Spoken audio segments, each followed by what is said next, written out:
Now this is recording. RTI International Center for Forensic Science presents Just Science.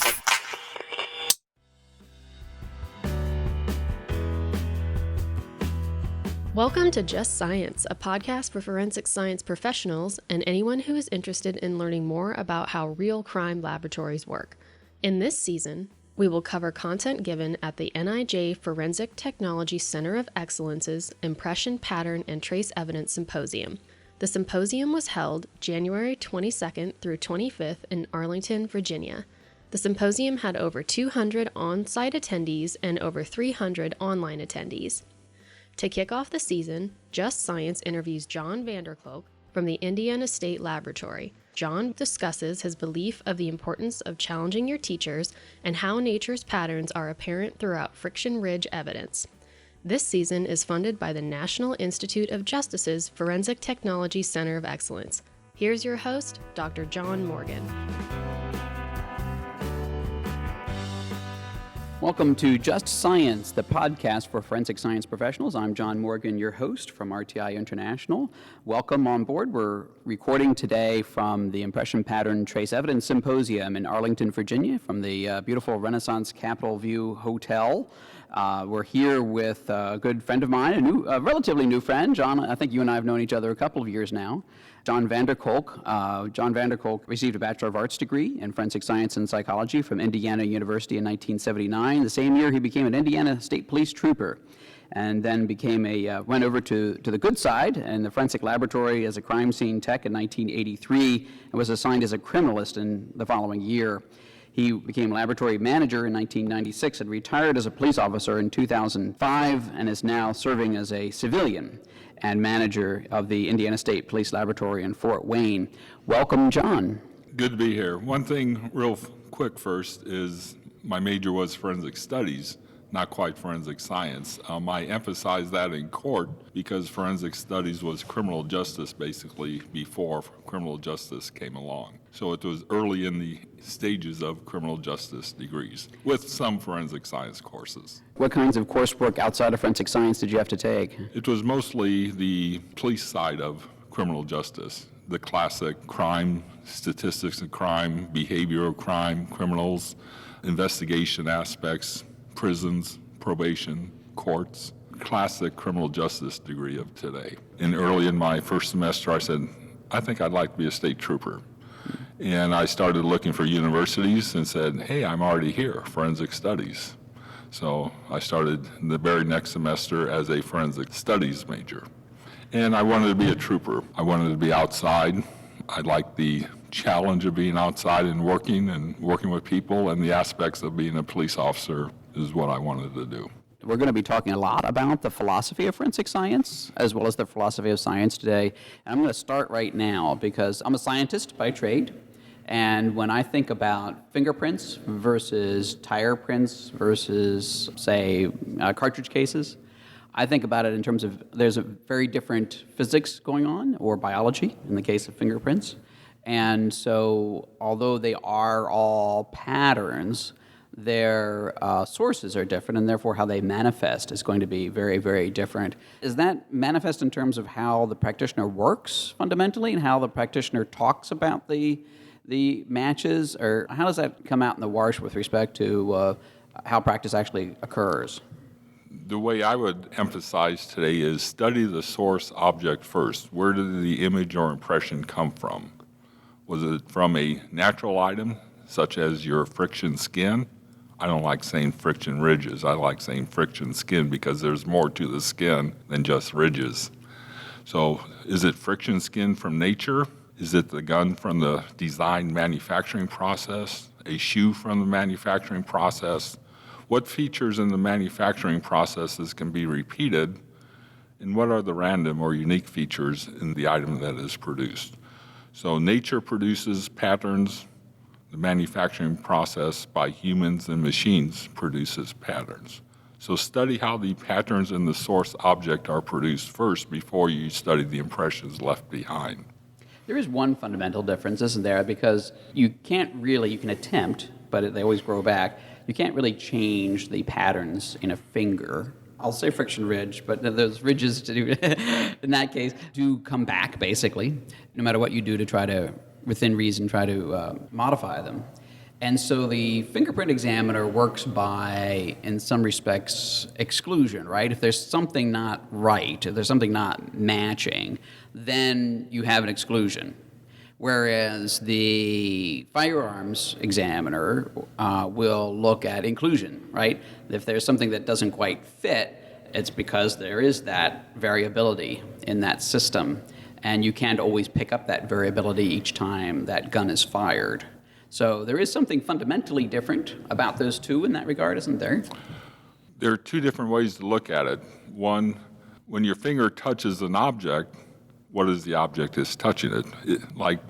Is it a concrete block of concrete? Well, the texture that receives it may not receive the fingerprint image sufficiently.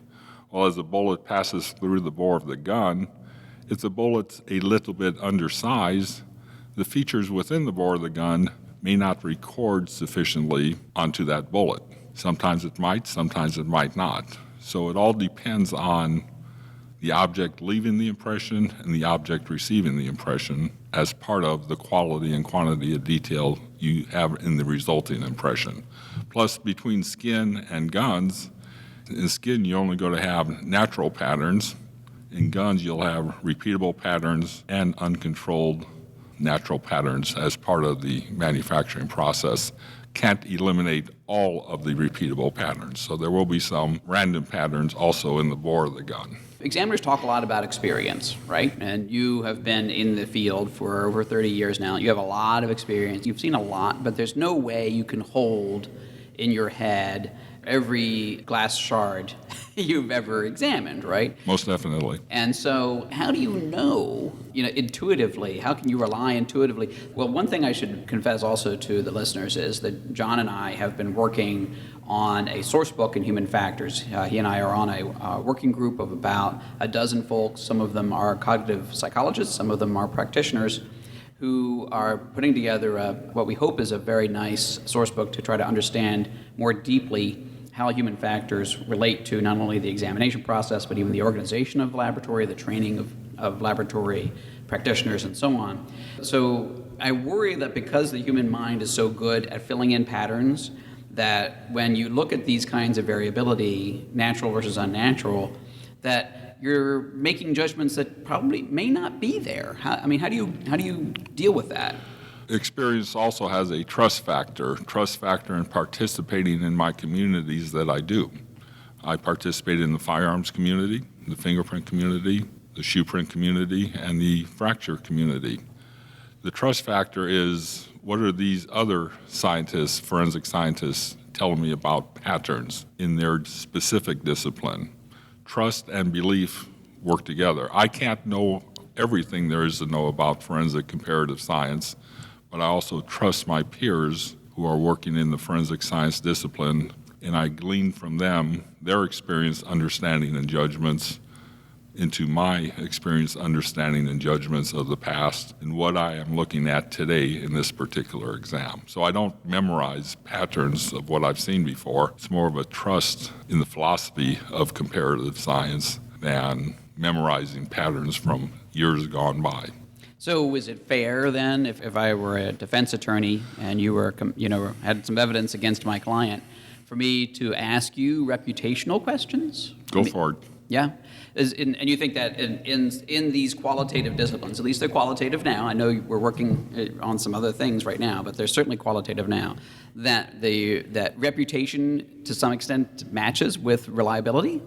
The reputation of the people that you're talking about? Well, yeah, because that really is what the core of it. If you're saying, okay, in order to be able to determine whether I am able to make a particular kind of comparison in an accurate way or reliable way, you need to understand within the context of your community, your forensic science community of practitioners within that discipline, kind of what constitutes an appropriate judgment, right? But in any community of human beings, there's going to be your gadflies.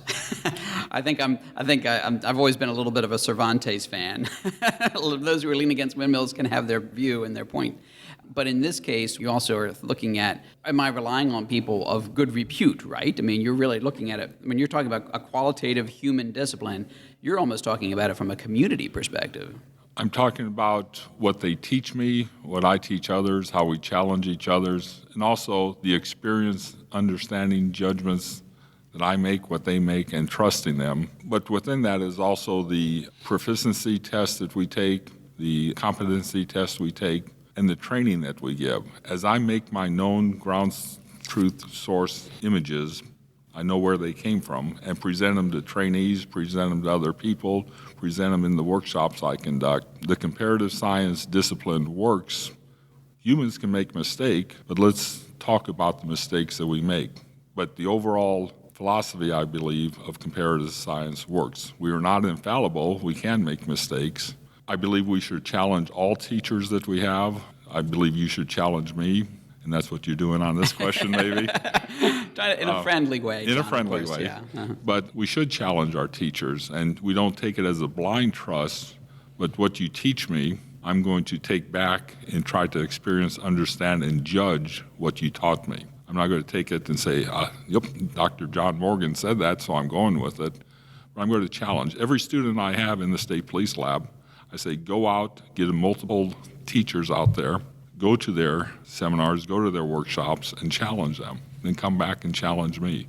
Challenge what you're learning from many in the community, because we're all different. We teach differently. As you can probably tell, I'm going to teach differently than the next workshop instructor. If we all thought and taught and acted alike and knew everything the same, we wouldn't be here this week. Yeah, so forums like the Impression Pattern Trace Evidence Symposium here are very, very important, because they're times not only for workshops, but also for you all to discuss and sort of challenge each other a little bit, isn't it? I believe challenge each other is also part of forensic science, not just the blind trust of they said it, so go forth with it. I worry because there are, it seems, it isn't as common as it might have been at one time, or maybe it wasn't, I don't know if it ever was, for folks to spend 30 to 40 years in the discipline. And so if you're going to have an apprentice-based discipline, I mean, that's what you're really describing, right? Is that it's an apprentice-based discipline. You need to have some of the folks, you need to have people around who are taking the time and have the time and are making that part of their career choice to be able to do that kind of, it's beyond instruction, but to kind of sponsor the broad community's apprenticeship of the new practitioners.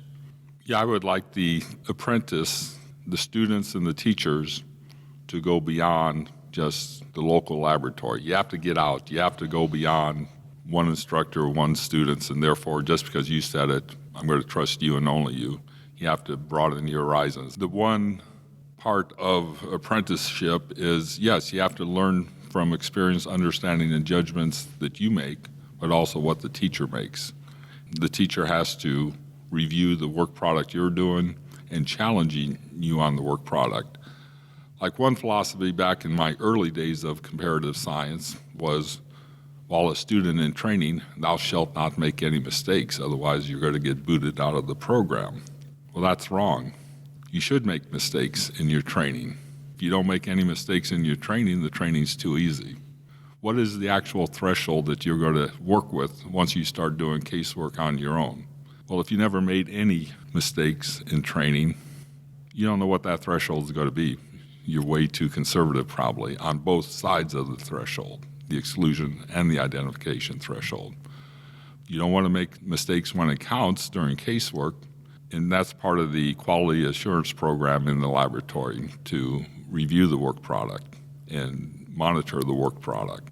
So on the making mistakes in training, learning, experience, understanding, and judging the images you're looking at, you'll probably remember those mistakes that you made in training more than you remember correct identifications, the correct conclusions, or the correct exclusions that you made in training.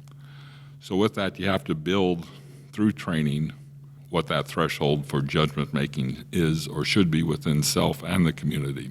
So what John is referring to here is at the core of a lot of our discussions in the Human Factors Sourcebook, and also in a lot of discussions being held now about leadership in the crime laboratory and the culture of the crime laboratory, a culture that accepts error as part of the course of doing business.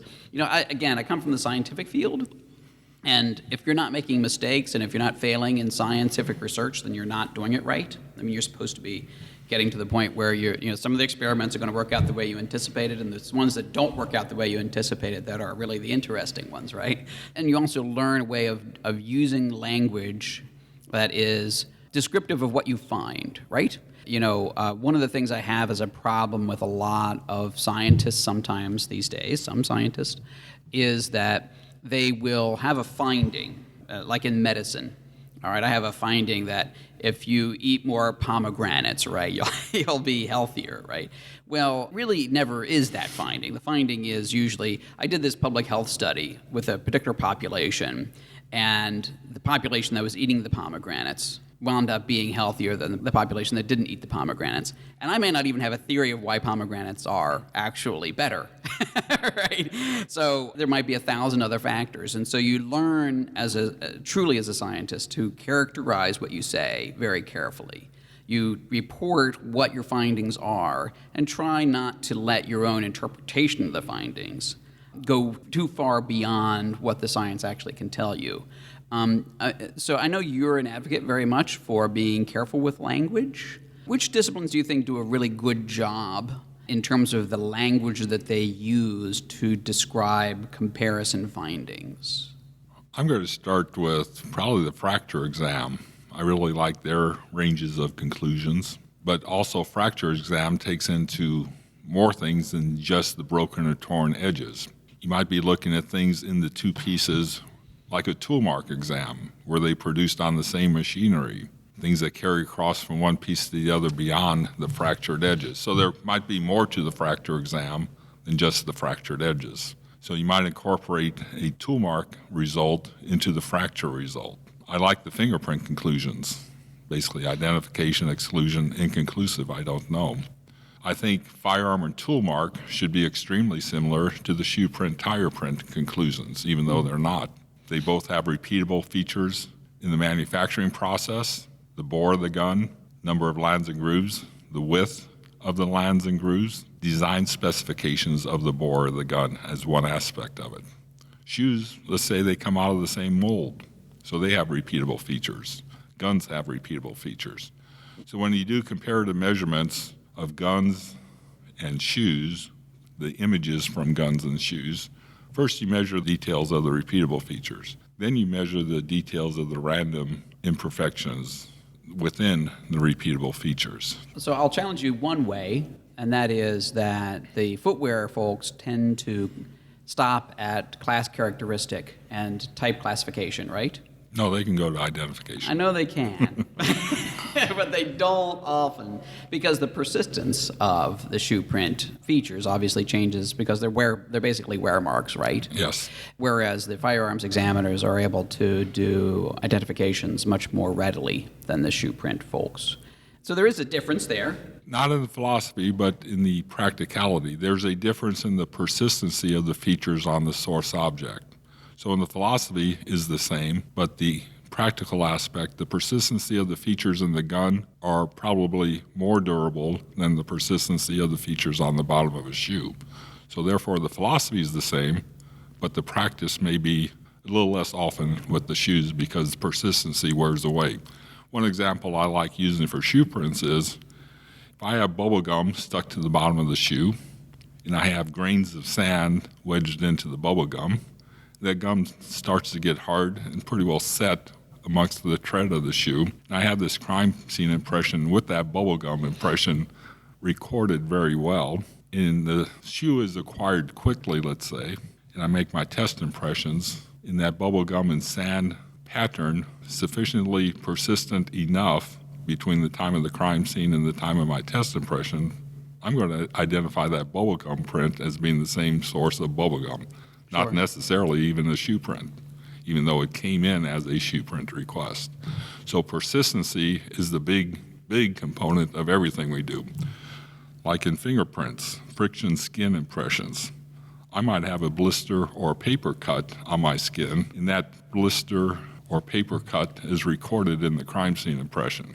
I'm going to use it if we find you quickly and make a new inked impression with you, and that paper cut's right in the same spot, or that blister's right in the same spot.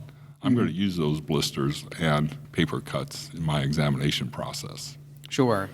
So persistency is a very big component for the impressions. Yeah, so one of the other things that I've been thinking about lately is the medium on which the impression is made, too. So I'm thinking about that because I've been looking at bite mark impression evidence, because human skin is an imperfect medium to capture whatever uniqueness there is in dentition. That's one of the things, again, I'm going to go back, I'm going to say, well, mud is also a harder medium to try to pull out of than a bullet or casing, right? Which are just nice and beautiful ways to capture impressions. Yep. And I think that where forensic scientists and the qualitative disciplines have gotten in trouble, it's actually on that side of it.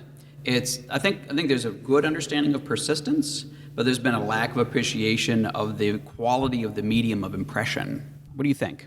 The medium of impression is very critical. Like you mentioned, mud. Can mud be sufficient? Well, it can be sufficient in a shoe print, but probably not very often, unless it's a nice three-dimensional hard clay type mud. But if it's a sloppy, wet, muddy impression, I'm going to struggle with it, most likely. You talked about skin impressions. How many shoe print examiners try to do a shoe print or a tire print exam on like a photograph of a body, whether it's living or deceased? Shoe print examiners might try that exam, but what do they understand about the medium receiving that impression? How is the bruising taking place when the tread contacts the body and breaks the blood vessels? Is it a positive image? Is it a negative image? Which way is the blood bruising the body when I see tread patterns? So I have to consider positive images, negative reversed images, things like that. Bite marks in the body could be similar to bruising of a tire print or a shoe print on a body, but different in that, does the bite mark break the skin or just bruise the skin? Does the shoe tread break the skin or just bruise the skin? So yes, the receiving medium is very critical on the quality and quantity of detail recorded in the impression. One of the other things that you mentioned, and I kind of want to revisit it, is this idea of the experience of the community, as it were. And we're going to go into the workshop on a different podcast, but the workshop you're doing now is mostly about fracture, right? This week's workshop is fracture. Yeah. And one of the problems with fracture is that it's not as common. And so building up this sort of what is the knowledge that we have of the fracture dynamics in a particular kind of etiology. Maybe glass is more well known just because there's so much failure analysis work that's done out there. So I guess one question I have is it fair for the forensic scientist to be looking at, and do you do much interaction with people who look at these systems outside of the forensic science domain? The glass one actually is interesting to me because I actually did a little bit of failure analysis work back when I was in the materials laboratory at Hopkins, and we would look at different kinds of components from spacecraft or missiles and all that kind of stuff. And so some of the stuff that I've seen in fracture reminds me of that. But is it possible to try to broaden your community in that regard, or how do you struggle with that issue? Yes, I would say, back in my day of doing active casework, I might do 5 to 10 fracture cases a year for Northeast Indiana. So like you say, the numbers aren't there. Yeah. Not that many times as the evidence collected at crime scenes. For the broadening the community, at one of these type symposiums, I crossed paths with a fracture researcher at Iowa State University, Dr. Ashraf Bastaros. He was trying to come into the community, and he's an expert in metal and metal fractures and aeronautical engineering. And I was in the back of the same room with him. They were talking NIJ grants. It was an NIJ meeting room all day at one of the seminars. And he says, "What do you do?" And so I told him basically what I just told you, a little bit of everything of comparing patterns, including fracture exam. Then he kind of got a gleam in his eye and says, "Hey, you want to talk metal fractures with me?" I said, "Sure, why not?" "Where are you from?" He said, "Iowa State University." I said, "I can drive to Iowa. Yeah, I'll come see you." So he's actively pursuing measuring topography of the fractured cross-sectional edges of metal. We're using broken knives, and I do the forensic comparative side of the exam without putting the pieces in direct contact of each other because he doesn't like that. And he uses his technology to measure the cross-sectional edges of the broken knife blades. So he's trying to bring his knowledge of fractured metal to help us in forensic comparative science. So in that aspect, yeah, I'm trying to go out beyond the discipline. Dr. Bastaros is actually going to be doing a podcast for us. We're going to hope to line Dr. Bastaros up right after this podcast, so you'll be able to hear more directly about him and his work. And he is giving a talk here at the Impression Pattern Trace Evidence Symposium, and that talk will also be archived as well. So you'll be able to both see his talk and John's talk on the generalizing across disciplines archival in addition to listening to the podcast. One of the things about that, though, which is interesting, and I like to highlight it, and that is the whole idea of forensic scientists, interfacing with the research community. You've been a real paradigm for that, not only with Dr. Bastaros, but also with Tom Busey at Indiana University, your old alma mater. And for my money, I think Tom has done more relevant empirical work in human factors of forensic examination than anyone else out there. And he's really relied on you for a number of years. How long have you known Tom? I recruited Tom Busey in 2002 to help us explain and understand what we're doing, how we make our judgments. I love how you put it, recruit. That's exactly what I would hope that the forensic scientists listening would look on doing. It's like, I need this kind of scientist. I'm going to go and find that person and recruit them because we need to get some of these research scientists excited about forensic science. Well, I'm happy to, like Dr. Bastowers recruited me in the back room of a meeting. Mm-hmm. I recruited Dr. Busey by writing a letter to the chair of the psychology department at IU Bloomington. And I did get a degree in psychology, but it was more the behavior side of psychology is because I wanted to be a state trooper. Right. Knowing what I know now, I should have studied more of the cognitive side of psychology, but Tom's on the vision cognitive side of psychology.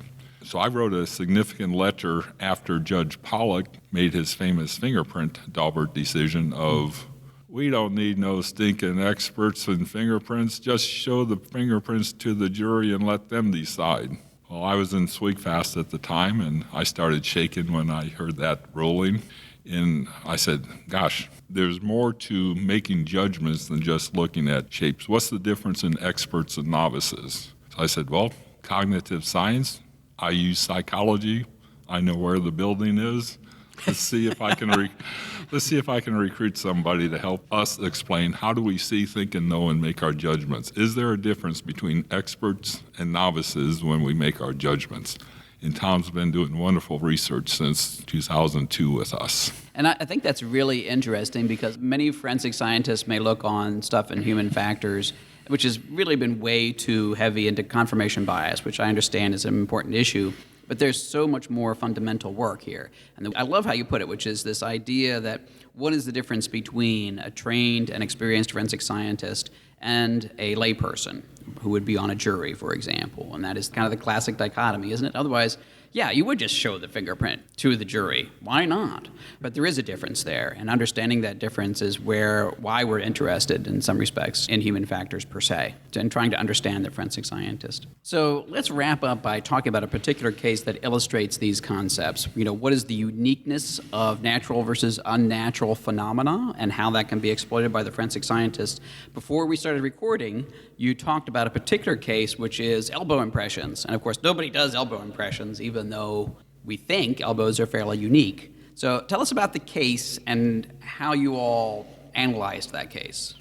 Let's talk about why did they send us the case. They sent us the case because the CSI who worked the crime scene said, let's send this case to Fort Wayne. They'll do it. Because like Mikey in Life cereal. You got that? I remember Mikey. Mikey, he likes it. Yeah. Mikey, you try it. It goes back to cow and sheep muzzle prints.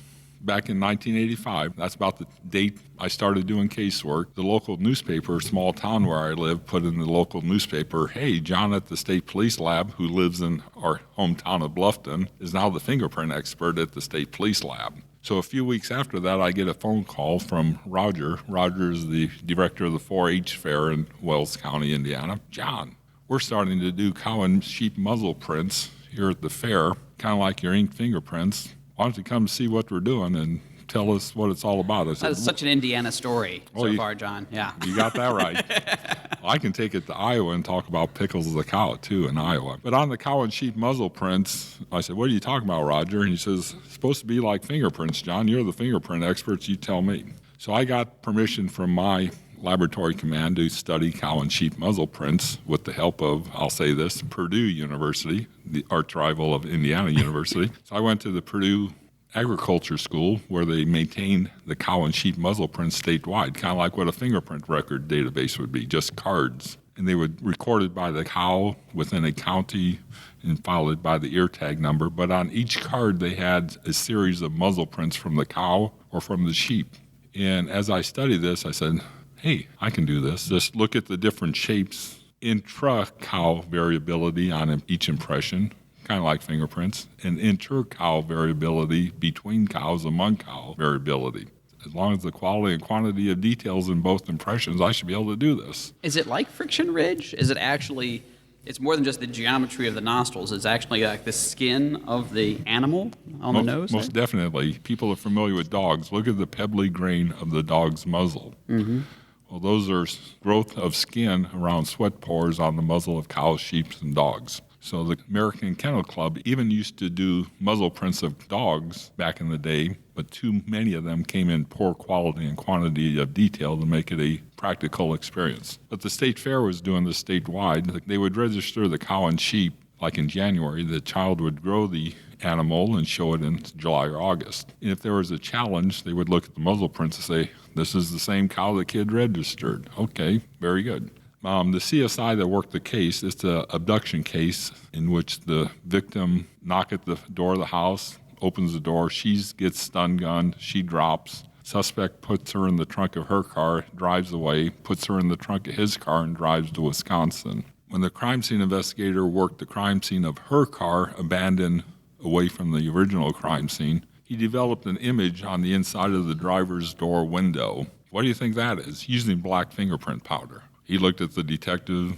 He got thinking about it. Oh, gosh, the way it's a nice little round circle, then it slides down the middle of the window right to left. That looks like if somebody popped the door handle, then used the left elbow to push the door open, then the elbow would slide down the window as the door opened. He said, that's an elbow print. What are we going to do with it? The CSI knew what I did with cow and sheep muzzle prints and the way I taught about nature's patterns and impressions. He said, send it to Fort Dwayne, they'll do it. So I made proficiency tests for my fingerprint examiner, latent print examiner. He was willing to work the case if we got it. Reviewed everything with our command at Indianapolis. Proficiency tests of different elbow prints? Elbow prints, we made them. Did you make them like clean on a surface, or did you actually do scraped across a surface like was in the evidence? Right off the bat, I didn't know what the evidence looked like. I just made a wide variety, left and right elbows. What I was most amazed about was the very wide variety of natural patterns in elbow skin, just all sorts of different shapes. I don't know how to quote unquote classify. But basically in nature, I need texture, I need shapes. So Rick Otis, who did the case, he correctly associated each unknown print, each standard print correctly that I prepared. But he said, John, I can't find this one. I said, okay. But I'm thinking, gosh, he should have identified all of them to something someplace, a standard someplace. Once I look at everything I gave him, I failed to give him a standard for the one unknown. Oh, okay. So I said, cha-ching. He did not incorrectly identify it to the wrong elbow.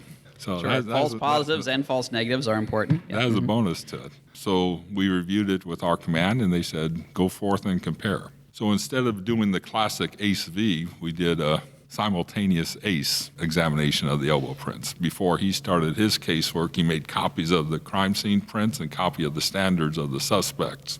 And when they obtained the ink prints from the suspect, I said, get multiple angles of expression of the left elbow making prints and multiple expressions of the angle of the right elbow making prints, and just give us a stack of standards. Don't throw any standards away. So they did. They sent us about a half-inch pack of standards of left and right elbow prints of the one suspect. I said, Rick, just before you start, make me copies of everything, the unknown print and the standard prints. And you go to your office, I'll go to mine, and when we're ready, we'll talk to each other. So in about 20 minutes, he came to my office and said, I'm ready. And I said, give me a few more minutes. About 10 minutes later, I said, write your answer down on a piece of paper. We'll flip them over at the same time and see what we say. So we both flipped the paper over and said, ID left elbow. And we went with it. So, it's not That's interesting because you almost had to create a new forensic discipline in order to be able to do the work. But I don't view it as a forensic discipline by itself. I view it as comparing nature's patterns, impressions of nature's patterns. Did you end up testifying in that case? Oh, we tried to. This is the early days of Daubert. Daubert had already started in the early 2000s. It's probably about the same time as 2002 with Judge Pollack's ruling. And since the case had crossed state lines, it became a federal prosecution case. Mm-hmm. So I called the federal prosecutor and told him, we'd like to testify on this elbow print. He goes, okay. He hadn't gotten a call like that before, No, probably. we would like to testify. He goes, okay. And as far as our evidence goes, he chose not to because the victim was still alive in the suspect's house in Wisconsin. When they surrounded the house, the suspect approached the house and the police said something like, where's the victim? He says, in the house, you got me. So the living victim was a very good witness against the suspect. And right. The federal prosecutor in the early days of Daubert did not want to go forth with it. We did, after that trial, approach the state prosecutor and say, will you charge the suspect with conversion of her car at the original crime scene? And he goes, how many years did he get in the federal case? I go, like 500 life sentences, I assume. He obviously did not hear what I said. He said, how many years did he get? And I said, something like 235 years. Because I don't think I can justify another trial. So we tried to testify, but we're not able to. You're ready, though. We wanted to. Well, thank you very much for being with us here, John. I appreciate it very much. We are going to have John on again, and I hope you look for the next podcast with him. We're going to be talking in more detail about the workshop that he presented here at Impression Pattern Trace Evidence Symposium. In the meantime, thank you very much for being with us, John. My pleasure to be with you. I enjoy talking about forensic comparative science. Next week on Just Science, we will discuss fracture mechanics with Dr. Ashraf Bastaros from Iowa State University. Did you miss the 2018 Impression Pattern and Trace Evidence Symposium? We are releasing the archive content today, so please visit forensiccoe.org to register now. Opinions or points of views expressed in this podcast represent a consensus of the authors and do not necessarily represent the official position or policies of its funding.